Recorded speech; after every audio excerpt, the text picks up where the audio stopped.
visions through my dreams, seeing myself swimming in the universe. My ancestors gave me gifts to read cards, predict and heal. My name is Daphne, but spirit calls me Babylon. Angels communicate through numbers. Intuition is so deep. The gift I fully embrace within.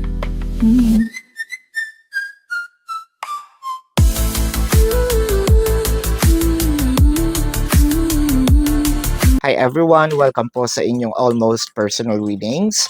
This is a general reading so I want you to know that you may resonate on this reading. Pwedeng buong reading na ito or baka konti lang, no? Take what's only yours. Please also believe in the divine timing, for this is a timeless reading. So whenever you find the video, the message is also meant to find you. You may relate to the reading one way or another. No, you can also switch the roles.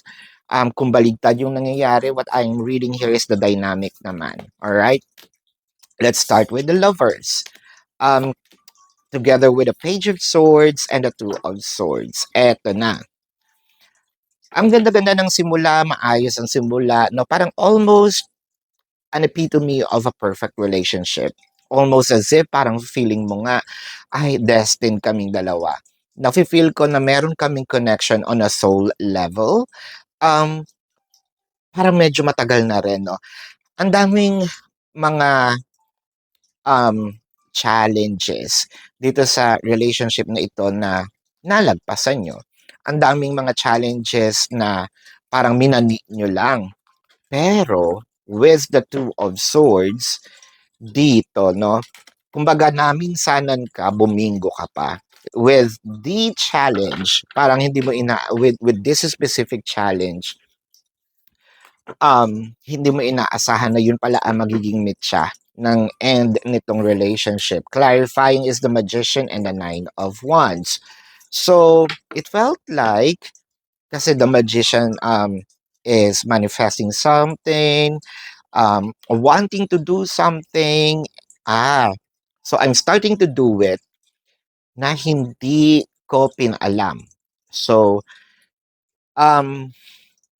para kasing na-feel siguro, no, nung isang tao dito, gumagawa ka ng hakbang nang hindi ko alam. Kala ko ba wala tayong lihiman? Kala ko ba hindi tayo maglilihim sa isa't isa? Pero ano tong nalaman ko? Kaya maganda pamanyang ang tawag dito, ang iyong aim or ang iyong ginagawa. One thing's for sure, you betrayed me with not saying this to me. Oh wow, yun nga ba? Kasi nakikita natin dito kung maganda naman, bakit nagkaroon ng bakit nauwi, no? Pagpatuloy natin with the King of Swords ayon and the Nine of Swords. Maprinsipyo ang taong ito. Ito yung pinag-usapan, parang na-stress ako. Siguro ang sinasabi nito, alam na pala ng ibang tao or alam na ng karamihan, no, yung nangyayari. Ako pa yung huling nakaalam, nagmukha akong tanga. So I was stressed about this, or probably I'm already stressing about this because I want to start this with you. Inunahan mo ko. Is there pride in here? Definitely. Let's check some more with the Nine of Swords, the Fool card, and the Seven of Pentacles. The Fool card, ayun. So para nakita ko, it's either a business thing, or a plan or an event na dapat sana iso-surprise. Pero instead of a surprise, yung gusto mag-surprise, na surprise siya doon sa naging reaction nito. Because the other person is also waiting for this to happen. So, siguro meron ding ibang plan na hindi pa sinasabi. It felt like gusto ko magsimula tayo ng tayong dalawa, but then again, you started it yourself. So, why with the full card? Kasi nagsisimula na, no? Nangyayari na. Yung sa akin, still a plan. So, um, am I really part of that growth? Am I really part of the plan? Kasi kung sinisimulan mo na yan in the first place, I am no longer part of it. Kung sinisimulan mo na yan, it felt like I may be um, parang palamuti, no? Dito sa nangyayari. And again, nagmukha akong tanga kasi alam na nila. Okay. So with the devil card and the hangman. Um, so parang nagkaroon talaga ng shift itong um, energies of love to hate. In the traditional tarot, the love or itong the lovers um, is actually, ganun din naman ang kanyang depiction, no? Almost the same with the devil card. However, doon kasi sa traditional tarot, the angel was the one on the, kumbaga yung nag-unite sa kanila. The devil card is of course, no, the horned creature. And sa traditional tarot, meron pa yung ano chain, no? May chain. So parang siguro iba yung plano din nitong kabila. However, since I am connected to you, I was chained to something which I feel like hindi yan yung gusto kong mangyari or I have a different plan. Kaso I was dragged into this, kaya siguro nagkaroon ng, meron pa ako sanang mas magandang plan eh. If you could have asked, no? Sana nagtanong ka muna sa akin. Total, tayong dalawa 'to, para sa ating dalawa 'to. What's with the secret, the hangman ngayon? So kini-question na nito yung, puwedeng mangyari sa inyo in the future, no? Or kini-question niya na rin ang iyong pagkatao, kini-question niya na rin ang nararamdaman niya sa iyo. The hangman is clarified with the Seven of Cups and the Three of Wands. Parang yung emotion biglang binitawan. Nandun pa naman yung love. Pero siguro because of nadismaya, no? With the Three of Wands, probably I'm waiting for, you know, an option. So my vision, supposedly dapat focusing on our connection.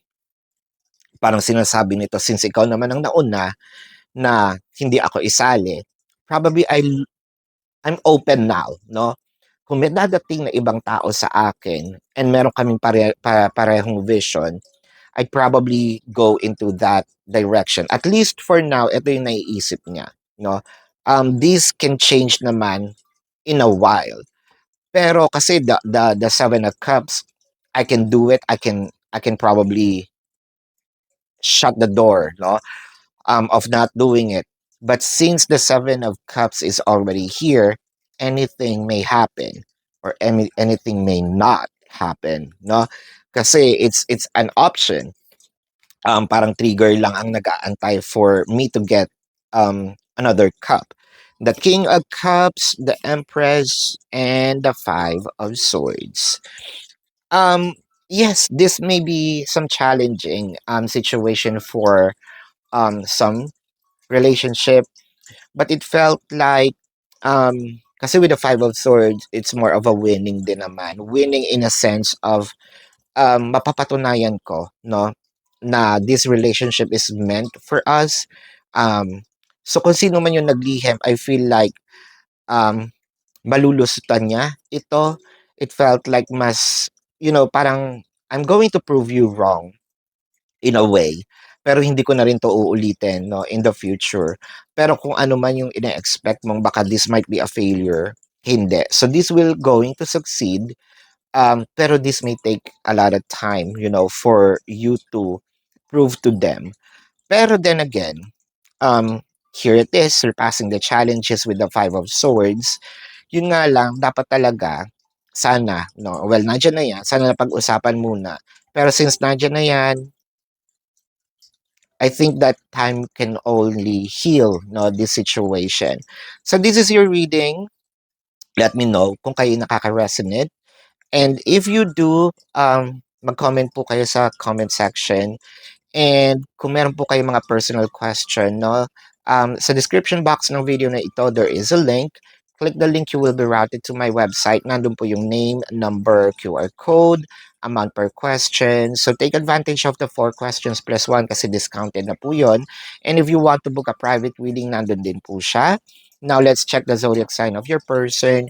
This can be their sun sign or a placement in their chart. I am seeing Libra, Taurus, Pisces, Leo, Scorpio, Capricorn.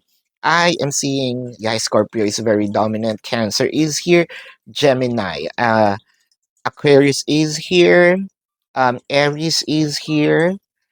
Aries is very dominant also. Uh, did I just mention Virgo? So this is your reading. Maraming salamat. Love and light. Namaste. See you po sa susunod na readings. Goodbye. You want